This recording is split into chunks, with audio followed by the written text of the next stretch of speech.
7 गुणे 11 गुणे 13 प्लस 13 और 7 गुणे 6 गुणे 5 गुणे 4 गुणे 3 गुणे 2 गुणे 1 प्लस 5 एक भाज्य संख्या क्यों है। यदि भाज्य संख्या है तो भाज्य संख्या क्यों है, यही आपको बताना है। बिल्कुल आसान क्वेश्चन, बस आपको ध्यान से देखना, आपको ये क्वेश्चन समझ में आ जाएगा। ठीक है, पहला तरीका देखिए, इसको आप गुणा कर दीजिए, 7 गुणे 11 गुणे 13 और 13 जोड़ दीजिए, फिर गुणनखंड कर दीजिए, फिर इसको भी ऐसे कर दीजिए। एक दूसरा तरीका बिल्कुल आसान, मैं आपको वही बता देता हूँ। ठीक है, क्वेश्चन नंबर 6 यहाँ पर आपको लिखना है। देखिए क्वेश्चन नंबर 6 दिया है, ठीक है, जो दिया है उसको आपको सिंपल सा लिख देना है।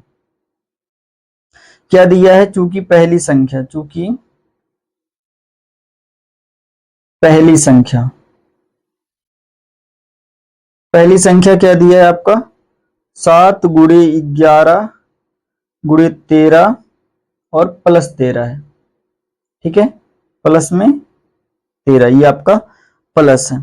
अब देखिए यहां से यदि आप कॉमन लेंगे तो यहां से देखिए 13 कॉमन हो जाएगा, तो 7 गुणे 11 गुणे 1 प्लस का 1। ठीक है, यहां पर आप देख सकते हैं 13 क्या हो गया, उभयनिष्ठ कॉमन हो गया, तो आप लिख सकते हैं इस संख्या का, इस संख्या का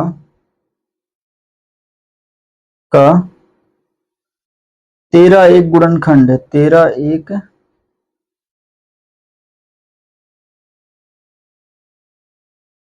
गुणनखंड है। अतः यह संख्या,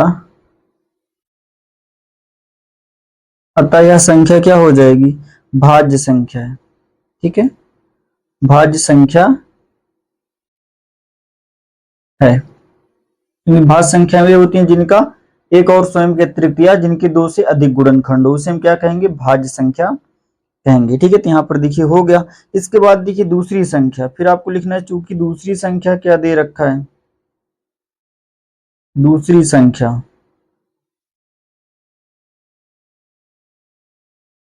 ठीक, दूसरी संख्या आपका दिया है 7 गुणे 6 गुणे 5 गुणे 4 गुणे 3 गुणे 2 गुणे 1 प्लस का 5।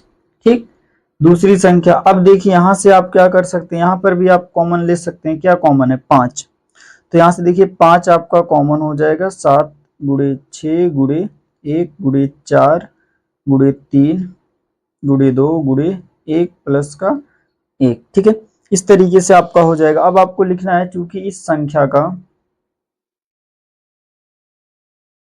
इस संख्या का, इस संख्या का 5 एक गुणनखंड है, 5 एक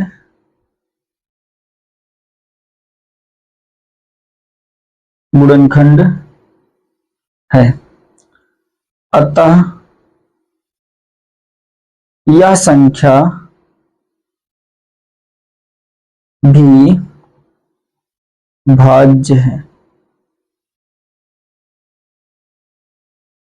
बस यही आपको इस क्वेश्चन का आंसर हो जाएगा। ठीक है, इस तरीके से आप क्वेश्चन नंबर 6 को बिल्कुल आसान तरीके से लगा सकते हैं। ठीक है, फिर भी यदि आपको एक बार में समझ में नहीं आता तो आपको वीडियो को फिर से वॉच कर लेना, आपको बिल्कुल आसान तरीके से आ जाएगा। ठीक है, क्वेश्चन नंबर 6, ठीक है, इस तरीके से आप सॉल्व कर लीजिएगा। ठीक है,